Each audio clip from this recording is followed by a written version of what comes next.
Sweden की अदालत ने गुज़िश्ता साल मुतअद्दिद मुज़ाहिरों के दौरान कुरान पाक के नुस्खों की बेहुरमती और नस्ली मुनाफरत को हवा देने का इल्जाम आयद किया है। अनाडोलू एजेंसी के मुताबिक सलमान मोमिका और सलमान नजम पर 4 मुख्तलिफ मौके पर बाज़ाब्ता तौर पर नस्ली या कौमी ग्रुप के खिलाफ मुतअस्सिबाना और नफरत अमेज जुर्म के 4 अलग अलग इल्जामात लगाए गए हैं। इल्जामात के मुताबिक मोमिका और नजम दोनों ने कुरान पाक की बेहुरमती की, नुस्खे जलाए और स्टॉकहोम की मस्जिद समेत मुख्तलिफ मकामात पर मुसलमानों के बारे में तौहीन अमेज तबसरे किए। फैसले में कहा गया कि दोनों अफराद के खिलाफ 4 मौके पर इश्तियाल अंगेज बयानात और कुरान की बेहुरमती का मुकदमा चलाया गया है। सीनियर प्रोसिक्यूटर एना हांकियो ने एक बयान में कहा कि मेरी राय में इन लोगों के बयानात और इक़दामात किसी नस्ली या कौमी ग्रुप के खिलाफ नफरत अंगेज बयानात की दफात के जुमरे में आते हैं और ये जरूरी है कि इस मामले को अदालत में चलाया जाए।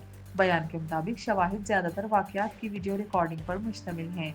इराक से ताल्लुक रखने वाले मसीही मोमिका को 2021 में स्वीडन में रिहाइश का इजाजतनामा दिया गया था और इसके बाद पूरे मुल्क में वो अवामी मकामात पर मुनज़्ज़म तरीके से कुरान की बेहुरमती के मुर्तकिब हुए। स्वीडन ने इस माह के अवाइल में डेनमार्क से ताल्लुक रखने वाले दाएं बाजू के इंतहा पसंद रासमोस पालवोडन पर जनूबी शहर माल्मो में 2022 में एहतजाज का इल्जाम आयद किया था, जिसमें कुरान का नुस्खा नजर आतिश करना भी शामिल है। स्वीडन और डेनमार्क में आजादी राय के बहाने कुरान की बेहुरमती के मुतअद्दिद वाकयात रूनुमा हो चुकी हैं, जिस पर मुसलमान मुल्कों में शदीद एहतजाज किया गया था और कुछ ममालिक में सिफारती मिशंस पर हमले भी हुए थे। डेनमार्क ने गुज़िश्ता दिसंबर में एक कानून मंजूर किया था जिसमें अवामी मकामात पर कुरान के नुस्खे नजर आतिश करने को गैर कानूनी करार दिया गया था। इस्लामी ताउन तंजीम ने अपने रुकन ममालिक से मुतालबा किया था कि वो स्वीडन, डेनमार्क और मुकद्दस किताब और इसके अवराक को जलाने की इजाजत देने वाले दीगर ममालिक के खिलाफ मुनासिब सियासी और इक्तसादी इक़दामात करें।